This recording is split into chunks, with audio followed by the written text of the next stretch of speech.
Bom, como foi falado por muitas pessoas aqui, nós estamos falando de mudança social. E mudança social não só promovida por ONGs, por ativistas sociais, mas também por indivíduos, por empresas. Qualquer setor da sociedade, hoje em dia, consegue, através da tecnologia, provocar e promover algum tipo de mudança. E nós gostaríamos, quando a gente fala em social good, desde o começo a gente pensou em fazer um evento não só para ONGs, não só para organizações sociais. E por isso é uma honra convidar o Mauro Segura, diretor de comunicação da IBM, que vai falar para nós como as redes sociais têm impactado o jeito de fazer negócios, o ambiente de trabalho e, portanto, o ambiente que as empresas operam hoje no Brasil e no mundo. Mauro, muito obrigada pela sua presença.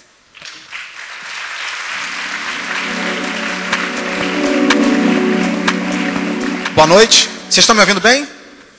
Opa. Olha só, eu tenho 30 minutos aqui que eu vou compartilhar um pouco da minha experiência. Eu sou blogueiro já há algum tempo, comando a área de marketing e comunicação da IBM, mas estou aqui mais como uma pessoa que vive as redes sociais no mundo corporativo já há alguns anos. Essa foto que vocês estão vendo aqui, eu tirei essa foto no Rock in Rio. O que faz milhares de pessoas, no meio de um show, levantar o telefone e ficar durante muito tempo filmando para postar no Facebook, postar numa rede, produzir conteúdo? É exatamente sobre isso que a gente vai conversar e como esse comportamento que a gente enxerga na nossa vida cotidiana, como vocês aqui, que provavelmente estão usando as redes simultaneamente à minha apresentação, como é que isso se reflete no ambiente empresarial, no dia a dia? O impacto é muito grande. Mas, para começar, eu vou contar uma história, né? E essa história vai para meados de 2007, quando um funcionário da IBM chamado Washington, essa história é verdadeira, não é invenção, o Washington mudou o celular, e como qualquer um aqui, né, faz no dia a dia, quando muda o celular, a gente prepara uma lista de distribuição, um número coloca os e-mails dos amigos, colegas, para comunicar que mudou o celular. Mas o Washington resolveu fazer alguma coisa diferente. O Washington trabalhava do lado da área de tecnologia da IBM, e essa é a única parte da história que eu não sei, como ele conseguiu a lista dos 15 mil funcionários da IBM na época, e ele, com a preguiça de montar uma lista de distribuição, ele pegou a lista dos 15 mil, escreveu: pessoal, mudei meu celular, e pumba, apertou o send, e foi um e-mail para 15 mil pessoas ao mesmo tempo. Obviamente que a grande maioria não tinha ideia de quem era o Washington, né? E o problema é que a maioria começou a dar um reply all para os próprios 15 mil, dizendo o seguinte: Washington, não tenho a menor ideia de que você é. Está maluco, Washington? O que você está fazendo, Washington? Foi bom te conhecer, Washington. Já estavam demitindo o Washington. A rede da IBM balançou. Eu nunca vi a rede da IBM balançar, uma empresa de tecnologia, né? E o mais interessante é que depois de uma hora, existia uma comunidade no Orkut chamada Eu Já Sei Seu Telefone, Washington.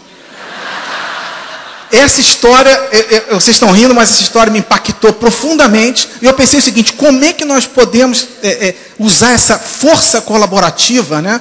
Essa mobilização coletiva para o bem da companhia, né? Para o bem da empresa e não para o Washington, né? Só como brincadeira, o Washington não foi demitido, obviamente que ele recebeu um tratamento especial, né? Continua na IBM até hoje. O problema é que toda vez quando ele entra no elevador, alguém segura o elevador e fala assim: e aí, Washington, mudou o celular? Ele não aguenta mais essa brincadeira. Mas essa história é verdadeira, e essa foi o verdadeiro fato que me fez entrar nesse mundo de redes sociais. Eu já comandava a área de comunicações da IBM naquela época, mas eu não enxergava ainda redes sociais como uma coisa realmente transformadora, né? Bem, algumas dinâmicas que a gente vem sentindo e que provavelmente, certamente, vocês sabem. Primeiro, a era da tecnologia pervasiva. Nós estamos o tempo inteiro com um aparelho na mão, o tempo inteiro, a qualquer momento, né? Nós usamos, inclusive dentro dos elevadores, é comum, ninguém olha mais para o outro, fica olhando para o aparelho. Vivemos também deixa eu ver se vai funcionar aqui. Não mudou? Vamos lá. Vivemos essa era da tecnologia pervasiva, na verdade, não é um problema de tecnologia, não é uma questão de tecnologia, é uma questão de computação social, né? A gente viu a evolução da tecnologia, o surgimento dos PCs, da internet. A gente fala muito que o que está mudando o mundo é a internet. Não é a internet. O que realmente vem mudando o mundo é a computação social, são as redes sociais, né? A internet em si ela é um meio tecnológico, mas as mídias sociais realmente estão trazendo uma transformação muito grande. Tudo é em tempo real, né? Tempo para a gente agora é um conceito diferente do passado. É melhor fazer uma coisa boa rápida do que uma coisa excelente lenta, né? Eu que trabalho particularmente em marketing e comunicação, o tempo faz muita diferença. Perdão, adiantei demais aqui. Espera aí que eu estou brigando aqui com o aparelho, tá, gente? Isso aqui vai levar um tempo aqui de adaptação. Uma nova geração, né? Uma boa parte aqui da audiência faz parte dessa nova geração, que vem impondo um novo ritmo dentro das empresas, uma mudança, vamos ver aqui, uma nova família, estou brigando aqui, hein, gente? Uma nova família, já pulou a nova família, eu já vou deixar aqui. A questão da nova família, a família é interessante, porque hoje tem um novo pai, uma nova mãe, um novo ambiente familiar. Há 20 anos atrás, o centro da família era o pai e a mãe, as famílias se reuniam no domingo para almoçar, né, juntas, e todo mundo ouvia o pai e a mãe. Hoje, na verdade, quem comanda a família é o filho, são as crianças. As decisões das famílias são tomadas em cima das crianças. E é interessante, porque eu quando fui adolescente, eu sonhava em me casar, trabalhar, até para ter minha independência. Hoje, de uma certa maneira, os adolescentes, os filhos, não têm pressa de sair de casa, porque eles já têm a liberdade dentro de casa. Eles entram no quarto, né, que muitas mães e pais chamam de toca, né, entram na toca e dali eles saem, porque simplesmente o computador, as redes sociais, é o caminho da liberdade. Então, é uma mudança completamente em termos de família. E, por fim, um novo ambiente de trabalho. Essa foto é uma foto real, né? É uma foto aí tirada no aeroporto, né? Uma nova organização, que são as organizações globais, um novo chefe pode estar em qualquer lugar, não necessariamente o chefe é aquele do escritório do lado. As organizações cada vez mais têm chefes espalhados pelo mundo. Um conceito de novo escritório, se fala muito em home office, né? Cada vez mais, com o crescimento das cidades, as pessoas vão trabalhar mais em casa, né? E a globalização, que praticamente hoje é uma mudança completa na perspectiva de qualquer adolescente em termos de carreira, né? Então, quando a gente enxerga, né, quando a gente avalia essas 4 dinâmicas, a gente interpreta isso como uma sociedade conectada. Na verdade, nós estamos falando aí de 4 dinâmicas, né, uma mudança do conceito de ambiente, de tempo, do conceito de liderança, né, e do conceito de valores. A gente fala muito que a mudança vem por conta da internet, mas, na verdade, a mudança vem por conta dessa palavrinha aí, colaboração. A grande mudança que nós estamos passando pelo mundo não é a internet em si, é que as pessoas hoje têm voz, as pessoas podem se falar dentro, fora da empresa, na sociedade em geral, qualquer um aqui. E isso traz uma dinâmica completamente diferente no ambiente empresarial. Essa fotografia aqui, isso aí é o seguinte, a gente faz uma pesquisa na IBM com presidentes de empresa no mundo a cada 2 anos, e esse estudo de 2012, ele trouxe 3 dinâmicas. A pergunta foi, quais são as suas principais preocupações? 1.700 presidentes responderam isso aí, né? Primeiro, preocupação em engajar os clientes como indivíduos. Quem trabalha em marketing sabe que a gente trabalha muito segmentação de cliente, né? A gente agrupa clientes, a gente agrupa pessoas. As pessoas não querem mais ser tratadas como grupos de pessoas. Cada um de nós, como cliente, consumidor, a gente quer ser tratado como indivíduo. E nós sofremos isso, né, no dia a dia como consumidores. O segundo, dar mais poderes para os funcionários através de valores, através de engajamento. Cada vez mais as empresas têm que ter funcionários mais autônomos. E terceiro, amplificar a inovação com parcerias, ou seja, cada vez mais as parcerias virão menos de dentro da empresa e sim de fora, da capacidade de colaboração com o ecossistema. Então, essas 3 dinâmicas estão na cabeça dos presidentes de empresa. E é interessante quando a gente fala de inovação, porque inovação, normalmente, a ideia que as pessoas, as empresas têm é isso aí, né? Que as empresas, elas dependem muito das suas áreas de pesquisa e desenvolvimento para trazer inovação, né? A gente sempre pensa em inovação como um produto novo, alguma coisa revolucionária, né? Mas, na verdade, o que acontece é que a inovação, vamos ver se muda, a inovação, ela pode estar em qualquer lugar da empresa. Pode estar na Lúcia, que trabalha no estoque, no José, que trabalha no transporte, na Maria, que trabalha na linha de produção. Essas pessoas sabem exatamente onde a empresa está perdendo dinheiro, onde o processo está errado, onde o processo é redundante, onde o cliente mostra insatisfação. Cada uma dessas pessoas sabe exatamente como melhorar a empresa, né? Só que, na verdade, as empresas ainda trabalham nesse modelo aqui. no modelo em que a comunicação, a colaboração ainda é muito restrita, né? Uma comunicação interna de uma mão única, com pouco diálogo. As empresas, então, elas não exploram, né, essa capacidade de mobilização, essa capacidade criativa que as pessoas têm quando se juntam. Porque as empresas, de uma maneira geral, ainda trabalham muito naquele modelo de revolução industrial, né, de controle, de hierarquia, né? A gente vai passar por uma transformação muito grande ainda por conta disso. A transformação está acontecendo, mas a gente está no meio dela. Eu estou vendo algumas pessoas tirando fotografia. Eu vou passar no final aqui os meus dados. Eu mando a apresentação para qualquer um, tá? Ela vai estar disponível, não precisa se preocupar com isso. É de vocês isso aqui. Então, vamos mudar. Então, nessa era que a gente vive, né, assumindo que qualquer funcionário, qualquer um de nós, somos produtores de conteúdo, o que a gente tem que buscar é exatamente o compartilhamento, né, a possibilidade dessas pessoas produzirem mais conteúdo. E dentro desse conceito de controle, o que existe dentro das empresas é isso aí, é um tesouro enterrado de conhecimento e inovação, porque as empresas não conseguem explorar o que está no cérebro das pessoas. Bem, existem algumas dinâmicas aqui, de uma maneira bem didática, né? Existem algumas coisas acontecendo que mostram uma mudança assim, radical ocorrendo no ambiente de trabalho. Primeiro é o conhecimento. As empresas já entenderam, de certa maneira, que existe um conhecimento profundo na cabeça de cada funcionário e que esse conhecimento está distribuído. As empresas já têm consciência disso. A outra consciência que vem começando a surgir nas discussões executivas é a existência de comunidades. A gente tende a ver a empresa sempre via organograma, né? A estrutura de marketing, a estrutura de vendas, a estrutura de RH, a estrutura de finanças. Isso é muito legal em termos de organização, mas a vida prática, no dia a dia, as pessoas se juntam ali em comunidades. Então, por exemplo, um projeto para discutir a estratégia da empresa, provavelmente vão ter pessoas de diversos departamentos. O lançamento de um produto novo vai ter pessoas de diversos departamentos. Quando as pessoas saem para almoçar, normalmente as pessoas saem para almoçar com os amigos, com os colegas mais chegados, com interesse comum, ou quem gosta mais de futebol, ou porque gosta de esporte radical, ou sei lá, ou porque são pais e mães de famílias, querem falar sobre filhos. Ou seja, as pessoas vivem em comunidades dentro das empresas, sejam comunidades formais ou informais. Formais é quando, por exemplo, estão discutindo, trabalhando num projeto. Informais, como esse que eu falei, por exemplo, no almoço, né?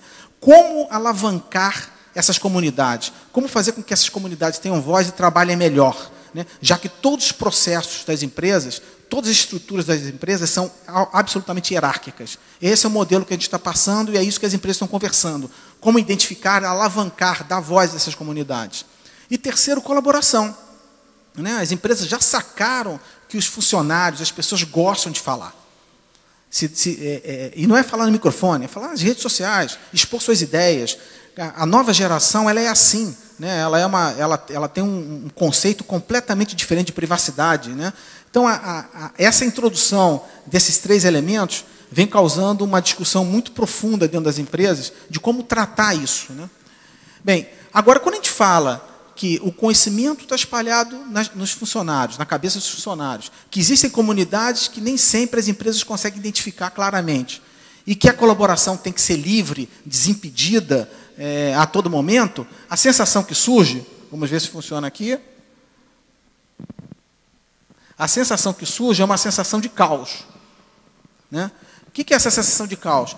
Puxa vida, se o conhecimento está espalhado, as comunidades, se elas têm dificuldade de identificação e a colaboração é livre, puxa, isso é um ambiente caótico. Né? E aí a gente cai num elemento interessante, que é o último item ali, que é controle. As empresas querem controlar.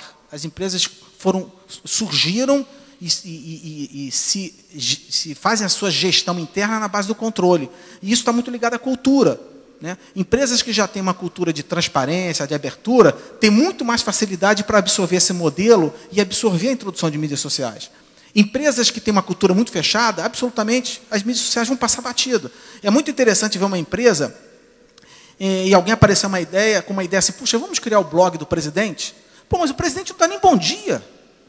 O presidente não fala nem bom dia quando na empresa. Vocês acham que esse blog vai vingar? Então, a gente confunde, foi legal aqui na introdução, que foi falado isso, né? A gente confunde muito tecnologia com meio revolução social. A gente fala que a gente está passando por uma revolução tecnológica, mas, no meu entender, é muito mais do que tecnologia, é uma revolução social realmente. Pela primeira vez no mundo, a gente tem o suporte tecnológico para as pessoas se unirem, se conversarem, né? Buscarem um senso comum, buscarem um projeto comum. Então, a palavra colaboração, mais uma vez, ela surge aí com força. E existem 3 elementos que estão entrando na empresa e que estão modificando esse ambiente. Primeiro é o ser humano 2.0. Né? O ser humano 2.0 somos nós, né? Que muitas vezes, como eu, que não sou nativo digital, mas me sinto completamente digital hoje, e principalmente a geração Y. Né? É um ser humano mais autônomo, que sabe trabalhar remotamente, não necessariamente trabalha no escritório, que está 100% conectado o tempo inteiro. Quer dizer, aquele tempo de 8 horas de trabalho talvez não faça mais sentido. Né? A gente começa a falar de 8 horas de trabalho, mas para quem vive o tempo todo conectado, talvez isso não faça sentido mesmo. Né? Global, absolutamente não existe mais limites geográficos, estamos falando de um mundo inteiro. E um produtor de conteúdo impulsivo. Né? Então, esse ser humano 2.0, ele introduz dentro das empresas um modelo completamente diferente.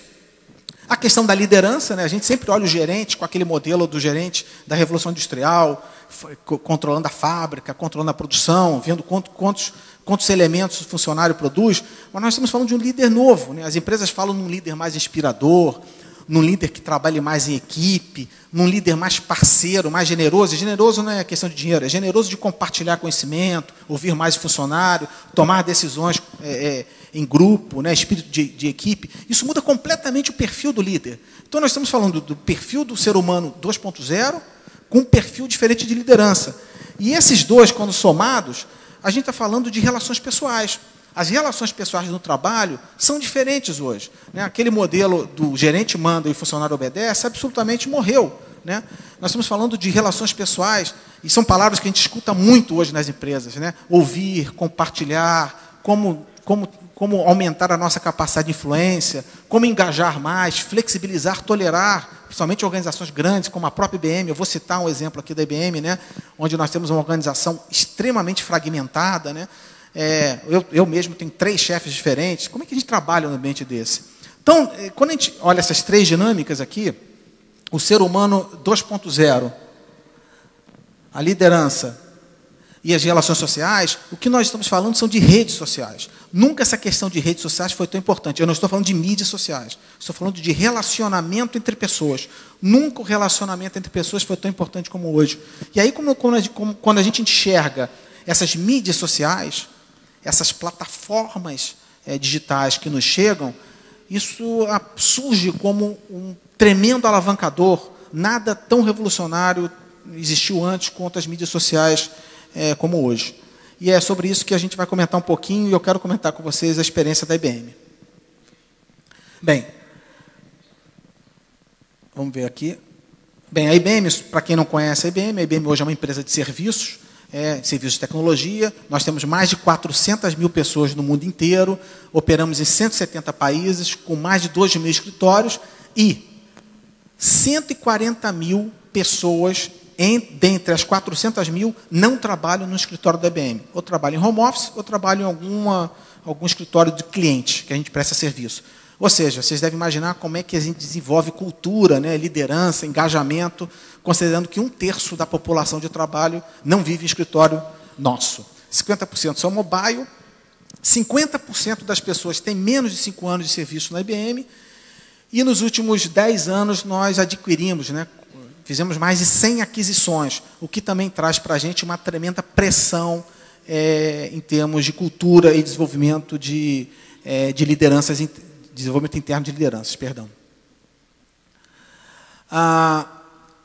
Como é que a IBM entrou nessa questão de mídias sociais? Ela veio um pouco da sua origem, porque até a década de 90 nós éramos uma empresa basicamente de produção.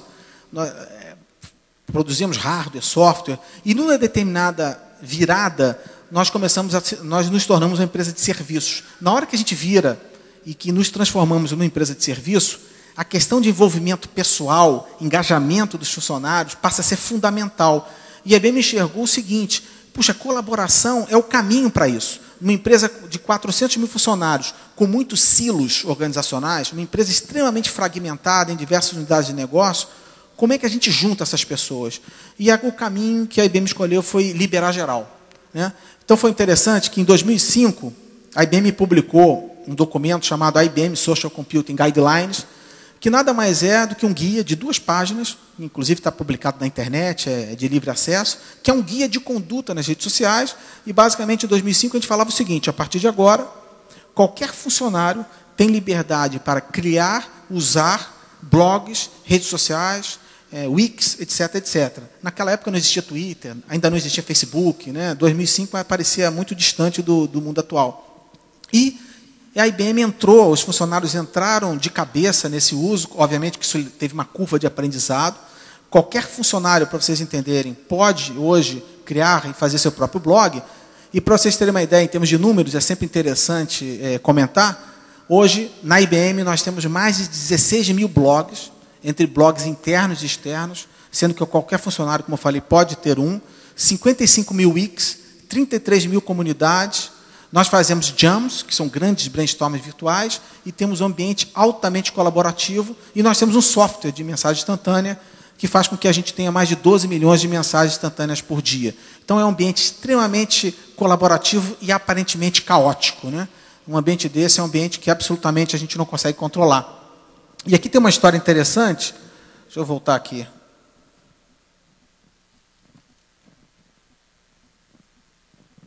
Estou tentando voltar, hein, gente, mas eu não estou conseguindo, não. Olha só. O que aconteceu foi o seguinte: a gente começou com essa experiência de brainstorms virtuais muito antes de surgir o conceito de redes sociais. Nós começamos a construir alguns fóruns online no início da década passada, por volta de 2001, 2003, 2005. Fizemos vários fóruns online abertos para participação, mas a grande experiência nossa foi em 2006, quando a gente fez o Innovation Jam, né, que nós chamamos as pessoas para discutirem ideias em cima de um propósito comum, obviamente com metodologia, porque na hora que a gente fala de trazer milhares de pessoas, o ambiente tende a ser caótico, e dali nós começamos a exercitar esse conceito de pessoas juntas desenvolvendo ideias. E aí vocês estão vendo aí, o azulzinho é a carinha do Innovation Jam de 2006, o branco é o Innovation Jam de 2008, e em 2006, para vocês entenderem o que foi isso, foram 2 sessões, 72 horas. A primeira sessão aconteceu em julho. Por que 72 horas? Porque enquanto o Brasil estava acordado, o Japão estava dormindo, né? Então era 72 horas. Foram 150 mil pessoas participando de 104 países diferentes. E nós tivemos funcionários, familiares, universidades, parceiros de negócios, clientes. Foram mais de 46 mil posts durante 72 horas. E depois nós passamos um time de algumas dezenas de pessoas, com parte do tempo, parte do dia dedicado para isso. Nós selecionamos as melhores ideias. Dos 46 mil posts saíram as 100 melhores ideias, e nós fizemos um segundo jam, por isso que foram 2 sessões, onde as pessoas votaram e opinaram pelas melhores ideias. E para vocês terem uma ideia, em dezembro de 2006, a IBM anunciou um investimento de 100 milhões de dólares nas 10 melhores ideias. E foram ideias como essas aí.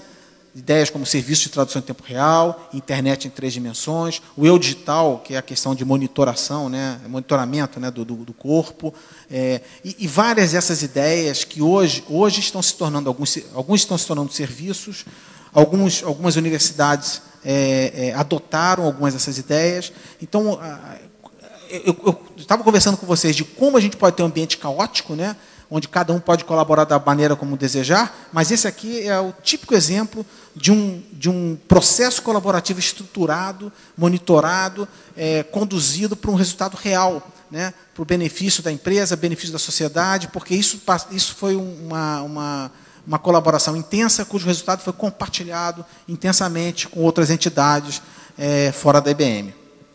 Então, esse aqui é o exemplo de IBM que eu queria compartilhar com vocês. Agora eu queria falar um pouco, já entrando na parte final da apresentação, falando sobre mídias sociais nas empresas, né?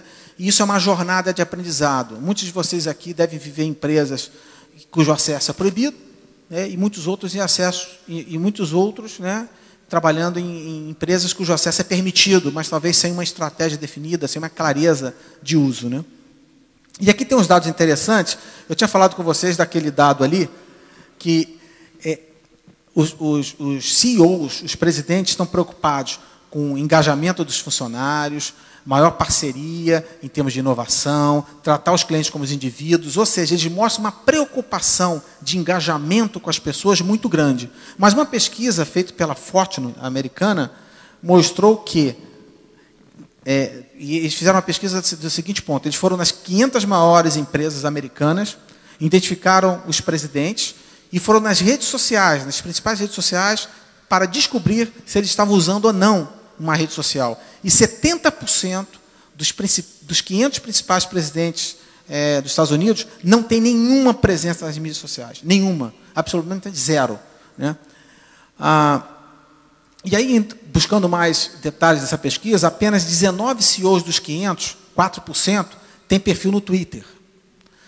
Apenas 8%, 38 dos 500, têm perfil no Facebook. Vamos lá.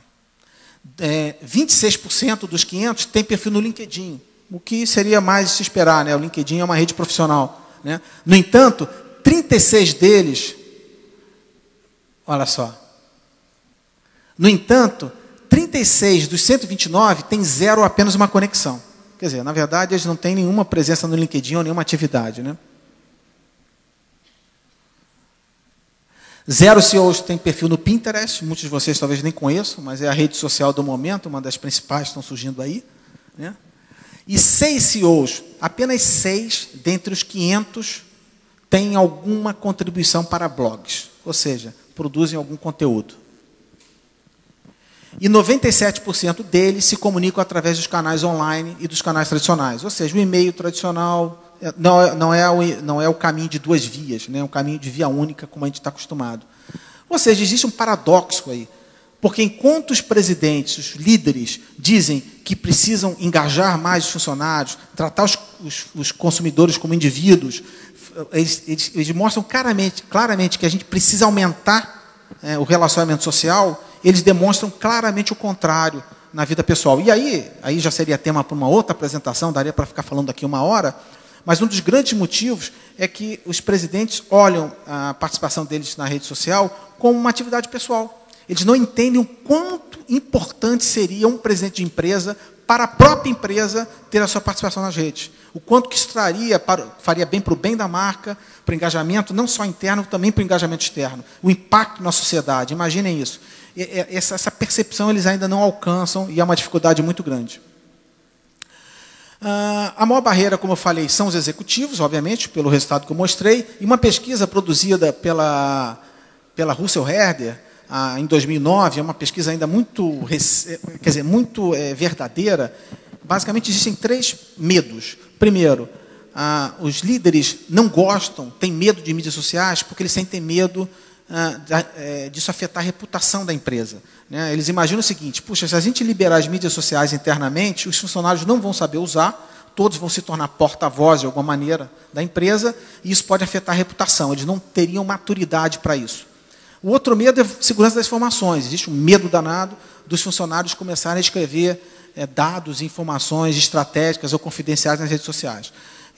Entre nós aqui, isso é uma balela, porque se os funcionários estão vazando informação ou se estão afetando a reputação, eles já estão fazendo isso nas telefônicas, nos e-mails que eles recebem, nos e-mails que eles mandam, no churrasco de final de semana. Ou seja, os funcionários já representam a empresa, né, de alguma maneira no dia a dia. Se isso está acontecendo, não vai acontecer por conta das mídias sociais. Na verdade, a mídia social é até mais legal, porque na hora que aquele funcionário escreveu alguma coisa que não deve, vai ter dia e hora marcado, lá mostrando quem fez. Né? E, por fim, produtividade. Essa, sim, é a maior barreira que existe aqui, porque existe uma percepção dos presidentes de que, se liberarmos as mídias sociais nas empresas, os funcionários vão ficar só passeando no Facebook e não vão trabalhar. Né? E é interessante porque, voltando no tempo, há 15 anos atrás, eu participava de eventos como esse aqui, onde a gente discutia se a internet deveria ser liberada ou não dentro da empresa. Porque os funcionários iam ficar navegando, ninguém ia querer trabalhar. E se a gente voltar 10 anos atrás, a discussão era se o e-mail deveria ser liberado. Puxa, o e-mail, os funcionários não vão saber usar o e-mail, porque eles vão ficar trocando mensagem entre eles, libera só para os executivos. E se a gente voltar mais tempo atrás, 90% do auditório não vai saber o que eu vou falar, Mas os telefones eram bloqueados. Existia, vergonhosamente, era o telefone a disco, existia um cadeado. E que o funcionário não podia fazer ligação, ele só podia receber. Por quê? Não, porque o funcionário vai ficar conversando. Então a gente fica discutindo tecnologia, né? E a coisa mais assim absurda é que a gente fala, eu vou mostrar um slide aqui logo a seguir, dizendo que mais de 50% das empresas ainda proíbem as mídias sociais internamente, mas hoje todo mundo acessa as mídias sociais no smartphone. Então, a proibição ela é apenas empírica, né? Na verdade, a empresa finge que controla e o funcionário finge que é controlado, né? É assim que acontece, na verdade, né? Bem, o que é triste, né, de certa maneira, eu digo isso com pesar, porque eu trabalho com marketing, né? Mas 73% das iniciativas de mídias sociais nas empresas começam em marketing. Por quê? Porque, assim, ficam, eu não sei quantos de vocês já passaram por isso, né? Mas fica lá aquela reunião, fica lá o diretor de RH, o líder de finanças, o líder de vendas, o líder de marketing, o líder do jurídico, né? Fica todo mundo sentado lá na sala conversando. O que a gente vai fazer com mídias sociais? Aí fica a RH, fica falando o seguinte, a gente precisa liberar as mídias sociais para os funcionários. Aí o jurídico diz o seguinte, mas não pode, porque se o funcionário publicar alguma coisa, a empresa vai afundar. Marketing por outro lado, está dizendo assim, os concorrentes estão nos matando. A gente precisa entrar nisso. Os clientes estão exigindo isso, né? A área de Customer Service, que tem o call center, diz, não, nós não estamos preparados para isso. Então, não sai do lugar. Enquanto não sai do lugar, a área de marketing, que é pressionada por resultado, vai lá e faz. Vai lá e faz de qualquer maneira. E na maioria das vezes, né, nesses 73% das iniciativas, a iniciativa começa por marketing e 1 mês, 2 meses, 3 meses depois, outras áreas da empresa entram em desespero, porque o cliente, assim, marketing, desculpe quem trabalha em marketing, eu posso falar com propriedade, marketing foi acostumado a só falar, né? Marketing não dialoga, né? Marketing vende, fala e o cliente tem que escutar. É assim que funciona, né? A gente foi treinado para isso. E o cliente não quer isso. Então é interessante porque as empresas se lançam nas mídias sociais tentando vender um produto e o cliente volta pelo mesmo canal, pela mesma mídia social e diz assim, eu estou com um problema na fatura, o serviço não está funcionando bem. O seu concorrente está com o serviço melhor. E a empresa não sabe responder, porque marketing não sabe responder. Aí entra a área de Customer Service. Aí daqui a pouco entra alguém falando sobre, puxa, olha, aquele projeto social de vocês está dando problema. Aí chama a área de relações institucionais, ou seja, a área de marketing começa, mas apronta uma tremenda confusão nas empresas. Isso aqui é tema uma outra apresentação longa também, e é bem divertido, por sinal. Bem, para terminar aqui, eu queria compartilhar com vocês 10 razões para as empresas implementarem um ambiente altamente colaborativo via redes sociais. Eu já estou apertando tudo aqui para não ter problema. Vocês já aprenderam, né? Espera aí, que agora pegou. Olha só. Primeiro, redes sociais nas empresas permitem um acesso muito rápido e fácil ao conhecimento, né? Porque os funcionários, as pessoas podem se falar abertamente. O ser humano adora a rede social, particularmente o brasileiro. Qualquer projeto de rede social dá certo aqui no Brasil. A inovação aparece porque você permite as pessoas falarem. Existe uma quebra de barreira geográfica, né? Porque as redes sociais, absolutamente geografia não existe. Do mesmo modo, a hierarquia, né? Muitas vezes, dentro da IBM, a gente está trocando mensagem com um vice-presidente, com um presidente de uma IBM no mundo, e a gente não sabe quem é ele, porque nas mídias sociais nem sempre você consegue identificar muito bem com quem que você está falando, né? Comunicação direta sem intermediários, as empresas odeiam isso, né? Porque comunicação nas empresas tem que passar por alguém, né? E quando você cria um ambiente desse, as pessoas se comunicam abertamente. Identidade pessoal, isso é muito interessante, porque a gente tem vários casos dentro da IBM de funcionários que construíram uma identidade, se tornaram eminentes em algum assunto nas mídias sociais, porque se fosse pela organização tradicional, ele nunca iria aparecer. Estaria escondido na organização, é um cara que está escondido na fábrica, está em algum ponto que a organização não deixa ele aparecer. E nas mídias sociais, muitas figuras, né, relevantes, de eminência, né, com conhecimentos, aparecem.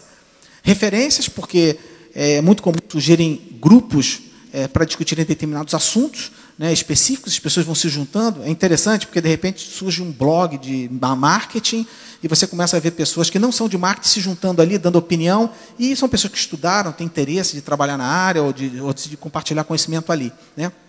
Política de portas abertas. o que é sempre importante para as empresas, né? Mostrar uma empresa aberta, colaborativa, e, por fim, a tecnologia simples e fácil. Se a gente estivesse conversando sobre isso há uns 5 anos atrás, seria mais complicado, mas hoje qualquer um, não sei quantos de vocês têm blog aqui, ou quantos já se aventuraram por isso, é facílimo criar um, né? O difícil, na verdade, é manter e fazer algo relevante, né? Porque a competição na blogosfera é muito grande. Então, eu queria agradecer. Aqui estão meus dados, tem meu e-mail aqui. Eu tenho um blog em que eu escrevo há mais de 4 anos sobre marketing e comunicação em geral, principalmente sobre tudo isso que eu falei aqui. Tem muito conteúdo, muita pesquisa. Qualquer um pode mandar e-mail, eu terei prazer de mandar isso, apesar que eu também vou publicar no SlideShare essa apresentação. Ok? Muito obrigado, gente.